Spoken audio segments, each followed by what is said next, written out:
Where is AR today, both on the consumer side and maybe more importantly, on the enterprise and education side? Yeah, AR on the consumer side is actually obviously what everyone I think is talking about the most. It's a very personal device. It's something that, like glasses, right? It's something that is a fashion choice. It's something that people are going to see you wear, and it's something that ultimately needs to enhance your life. Right? You're not going to put on these glasses just because you need the glasses, right? We have those today. I mean, we can enhance our vision that way, but this has to augment, this has to do something for us.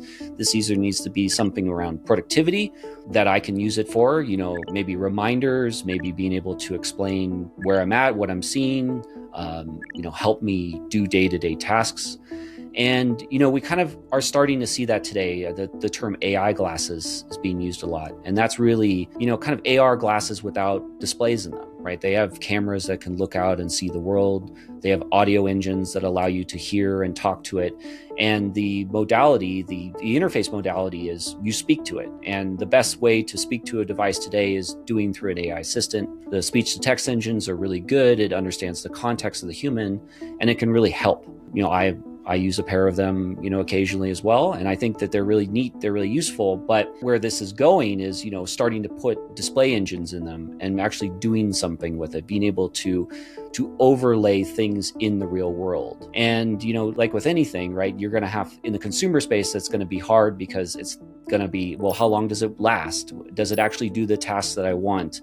Can I use it for the things that I want? And I think that the companies they're working on these today are really trying to tackle those use cases. In the enterprise, I actually think that there are use cases today that we could use these for, like today, if we had them available. So one of the use cases we've been talking about for 10 years, which is the idea of guided assembly and repair, right? Where you have an expert, you have somebody on the other end, or it's computational expert.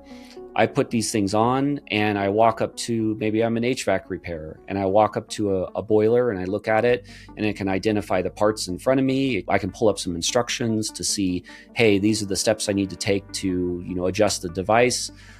Maybe I can phone an expert in and have them look at it with me through the cameras that I'm looking at. Ultimately, like errors to go down a ton, right, when you're doing it this way. So that's a really powerful use case and something that, a business would run. That's great. And I guess, so for an organization that's interested in using AR today, they want to get started, what are some of the core challenges they're going to face? Yeah, so some of the big challenges that organizations are going to get into when they want to deploy AR need to be deployed at more to a one-to-one employee scale. So these are going to be devices that you're going to need to have your employees be wearing like shift long or task long, and make sure that it's also going to benefit them, right, in what they're doing, right? And so the device has to be effectively tuned to that task. Unlike where we see in VR today with ArborXR, we see a lot of devices like homogeneous devices that are being deployed, where they might have a device which is actually servicing multiple use cases.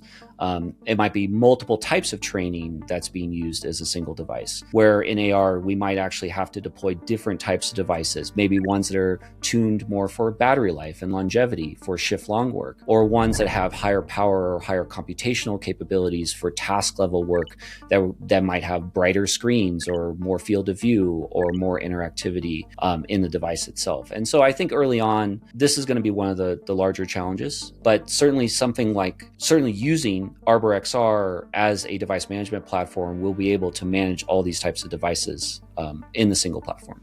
So as the CTO of ArborXR, what are some of the things that get you excited? I'm really excited about AR in the future. I actually think AR is going to see rapid evolution. VR has, but the adoption rate of VR has really limited the evolutionary change, where AR, I think, is going to go through very rapid cycles quickly. And so as somebody wanting to adopt AR, you're really going to need to understand your use cases. You might end up having a device that you like that meets that use case, but there might be iterations or new devices that come along very quickly. And I think I think that's with anything in like a bleeding edge environment that we're going to see in AR, is that just this rapid evolution, and just making sure that you can keep up, right, with those changes and understand those changes, and not that you need the latest and greatest, right? If the device meets the task, that's going to prove a ton of ROI to you, and it'll probably being a very long, reasonable life cycle for you as a device. Rather than having to chase the bleeding edge.